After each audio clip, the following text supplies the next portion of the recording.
সবকিছুরই শেষ আছে, মানুষের ধৈর্যের একটা সীমা আছে। মানুষ যদি মানুষের ধৈর্যের সীমানা অতিক্রম করে তাহলে কতটা ভয়াবহ হতে পারে সেটা আমরা দেখলাম মুরাদনগরে। একই পরিবারে 4 জন গণপিটুনিতে চলে গেল ওপারে। এরা সবাই ছিল মাদক ব্যবসায়ী।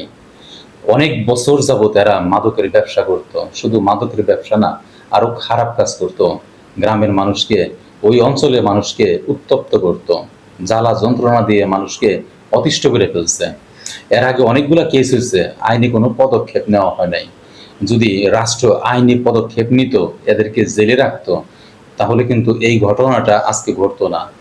এই ঘটনাটা ঘটার পিছনে মূল কারণই হইল বাংলাদেশের আইন কাজ করে না।